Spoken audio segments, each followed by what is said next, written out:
तुमच्या हाताला लखवा मारलाय का अजितदादा पवार? तू ढिला झालाय त्या अमोल मिटकरीचा. त्या अजितदादाला अख्खी पिलावळ माझ्यावर सोडावी लागलेली आणि तुम्ही भुरटे गरदुळले ज्याला गावात हुंगत नाहीत कोणी. हाके साहेब, तुम्ही अजित पवारांवर टीका केल्यानंतर राष्ट्रवादीचे अमोल मिटकरी असतील किंवा सूरज चव्हाण असतील यांच्याकडनं दररोज तुमच्यावर टीका होते. आज एक ऑडिओ क्लिप देखील त्यांनी सोशल माध्यमावर टाकली. तुमचा आणि एका तालुका अध्यक्षाचा तो वार्तालाप आहे, काय सांगा? हे बघा, महाराष्ट्रामध्ये आम्ही 12-13 ठिकाणी 14 ठिकाणी आम्ही आमचे उमेदवार उभे केले होते आणि उर्वरित ठिकाणी आम्ही महायुतीच्या उमेदवारांना जाहीर पाठिंबा दिलेला होता. माननीय देवेंद्रजी फडणवीस यांचं नाव घेऊन आम्ही देवेंद्र फडणवीस साहेबांच्यावर विश्वास करून आम्ही त्यांना पाठिंबा देत आहोत, ही आमची जाहीर भूमिका होती आणि आमचे जे उमेदवार होते त्या उमेदवारांचा आम्ही प्रचार केला होता. ही भूमिका काय नवीन नाही. त्यामुळे त्या ऑडिओ क्लिपमध्ये बोलतंय कोण आणि माघार घेतलेल्या माणसाबरोबर कशी मॅनेजमेंट होऊ शकते? हे बघा, हा त्या ऑडिओ क्लिपबद्दल बोलायचं म्हटलं, या माणसानं पहिल्यांदा जी प्रेस घेतली ती लक्ष्मण हाके यांची अवकात सांगण्यासाठी घेतली. याला एवढी मतं पडलेत, इथं एवढी मतं पडलेत, इथं एवढी मतं पडलेत, याची ही लायकी, अशा पद्धतीची प्रेस घेतली. ठीक आहे, लक्ष्मण हाकेची अवकात नव्हती. आणि आत्ता परत म्हणतोय की यानं भोकरमध्ये उमेदवार मॅनेज केला, यानं लोहा कंदारमध्ये उमेदवार मॅनेज केला, यानं अमुक ठिकाणी उमेदवार मॅनेज केला. मी आता पुढची क्लिप पाठवणार आहे. एका बाजूला म्हणतो याची अवकात नाही आणि दुसऱ्या बाजूला म्हणतो की हा उमेदवार मॅनेज करतो किंवा निकालावर परिणाम करतो आणि परत काहीतरी म्हणाला की अशोकराव चव्हाणांच्या मुलीसाठी यानं उमेदवार मॅनेज केला. अरे लक्ष्मण हाकेला तू एका बाजूला म्हणतो की याची अवकात नाही आणि दुसऱ्या बाजूला म्हणतो की महाराष्ट्राच्या माजी मुख्यमंत्र्याच्या मुलीसाठी यानं काम केलं. तू नक्की काय बोलतोयस? तुझ्या डोक्यावर भावचाळला आहे का तू? अजितदादा पवार तुमचा हा माणूस भावचाळला आहे, त्याला सूचना झाली काय करायचं. आम्ही अजितदादा पवारांना सवाल विचारतोय की ओबीसीच्या मुलांना वसतिगृह देणार का नाही. आम्ही अजितदादा पवारांना सवाल विचारतोय की महाज्योतीला निधी देताना तुम्ही हात आकडता का घेता. आम्ही अजितदादा पवारांना सवाल विचारतोय की आमच्या 50 ते 60% ओबीसींना तुम्ही बजेटरी तरतूद का देत नाही. आम्ही सवाल हा विचारतोय की अजितदादा पवार गेल्या कित्येक वर्षापासून 20 वर्षापासून या महाराष्ट्राचा अर्थमंत्री आहे. सामाजिक न्यायाच्या बाबतीमध्ये हा माणूस नेहमी दुजाभाव करतोय. या प्रश्नावर उत्तर ना चव्हाण देतो ना मिटकरी देतो. कितीतरी एक पलटण लावले अख्खी त्यांनी माझ्या पाठीमागं. काय व्हिडिओ टाकतायत, काय फोटो टाकतायत, पर्सनल अटॅक. ही या राष्ट्रवादीची वैचारिक दिवाळखोरी आहे. ह्यांना आचार विचार अजिबात नाही. त्यामुळं राष्ट्रवादी काँग्रेस, आता कोणती काँग्रेस आणि ह्यांची काय विचारधारा आणि ह्यांनी कशावर बोलायला पाहिजे हे खरं तर त्यांना तुम्ही प्रश्न विचारले. कसं बघताय टायमिंग म्हणजे काय, कशामुळे टीका होतीये काही? हे बघा, आम्ही अजितदादा पवारांना ज्यावेळी SC STचा आणि OBCचा निधी डायल्यूट केला, निधी दुसऱ्या खात्याकडे वळवला म्हणून मी सवाल विचारला होता. प्रश्न आर्थिक होता, प्रश्न सामाजिक न्यायाचा होता, प्रश्न हक्क अधिकाराचा होता. महायुतीला आम्ही पाठिंबा दिलेला होता. महायुतीकडून आम्ही अपेक्षा करत होतो, उत्तर येणं अपेक्षित होतं की आम्ही ओबीसीना एवढी वसतिगृह दिली, आम्ही ओबीसीच्या महायुतीला एवढा निधी दिला, आम्ही ओबीसीच्या सामाजिक न्यायासाठी एवढे पैसे दिले, हे उत्तर येणं अपेक्षित होतं. उत्तर काय सुरू केलं यांनी? वैयक्तिक पर्सनल. एवढी वैचारिक दिवाळखोरी परत सांगावं लागतंय. हेच आहे, ह्याच्या पलीकडे काय आहे दुसरं? प्रहारच्या उमेदवाराने अर्ज मागे घेतला. तो म्हणतो की लक्ष्मण हाकेचा दबाव होता असं कुंटे म्हणतो. पक्ष प्रहार कुणाचा आहे? प्रहार पक्ष कुणाचा आहे? प्रहार पक्षाचे अध्यक्ष कोण सांगा ना महाराष्ट्राला तुम्ही? बच्चू कडू. माझा दबाव आणि बच्चू कडूंचा AB फॉर्म.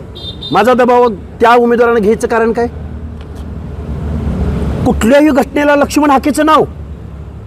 मला वाटतं ह्यांचं काहीतरी बिघडलंय. स्क्रू ढिला झालाय त्या अमोल मिटकरीचा, अक्षरशः स्क्रू ढिला झालाय.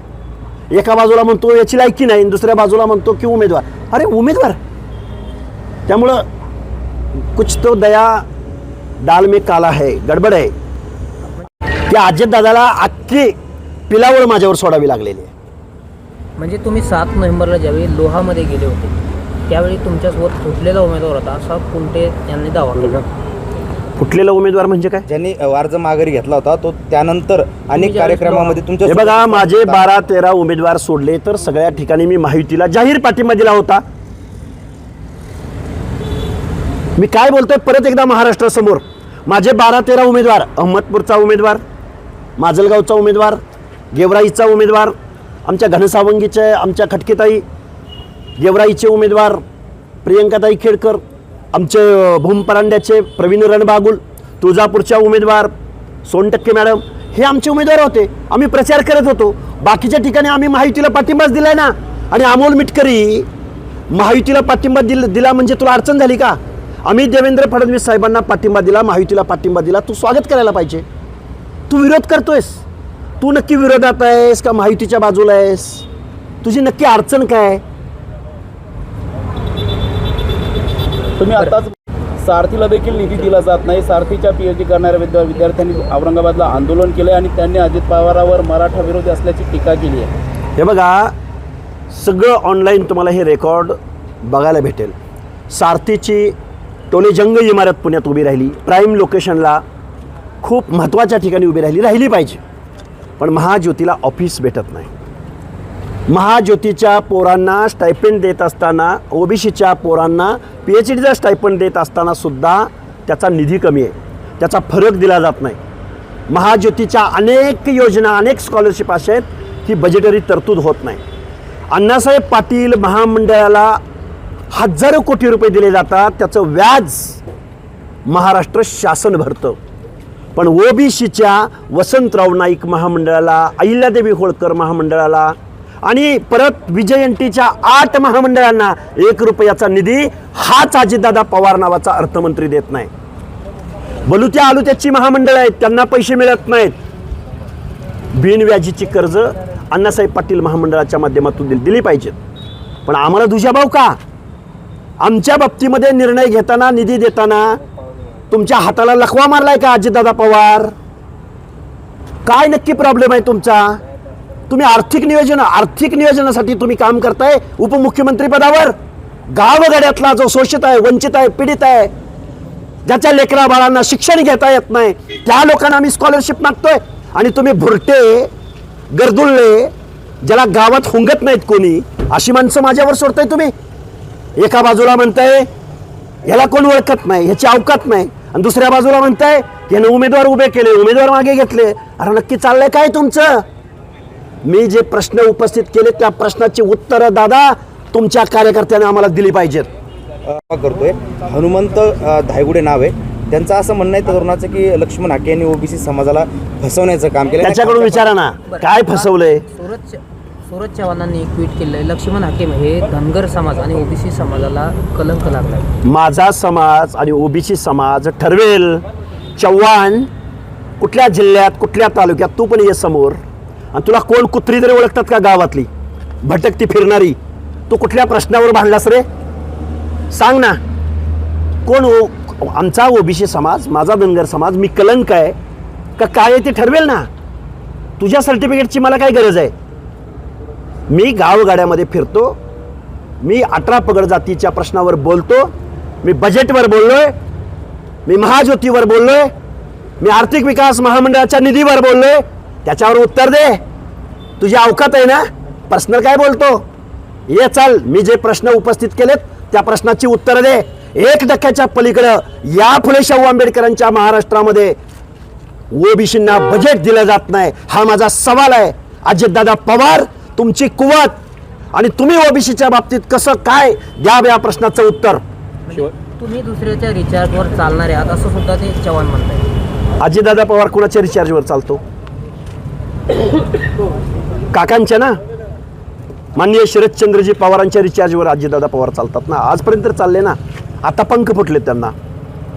शेवटचा प्रश्न, काय काय जे लोक दारू पिऊन झुलतात त्यांच्यावरती मी बोलू कशा? त्याच्यावर बोलण्यात काय अर्थ?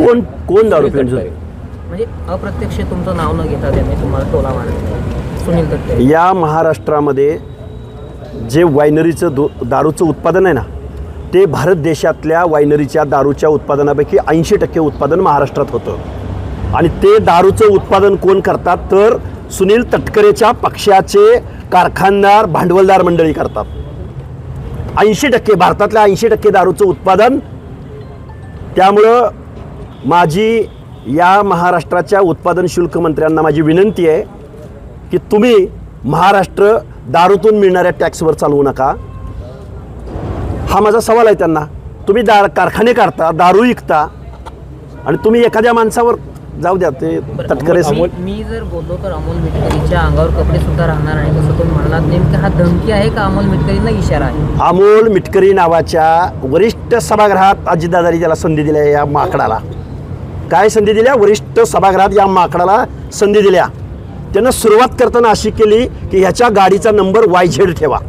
या माकडाने जोपर्यंत YZ या शब्दाचा अर्थ सांगणार नाही महाराष्ट्राला, तोपर्यंत या मिटकरीला आम्ही माकडच म्हणणार.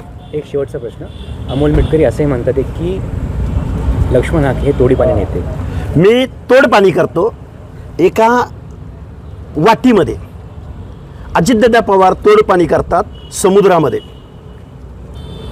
त्यामुळं मनोज जरांगे पाटील पुन्हा एकदा मुंबईला धडकणार आहेत 29 ऑगस्ट. ओबीसीच्या हक्क अधिकारावर जर आम्हाला अडचण येते असं वाटलं की ओबीसी बांधव महाराष्ट्र गदा गदा गदा गदा हलवून जरांगीला तिकडेच अडवणार जाऊन. म्हणजे कुठल्याही परिस्थितीत आता सरकारला सुट्टी नाही असं ते वारंवार सांगतायत.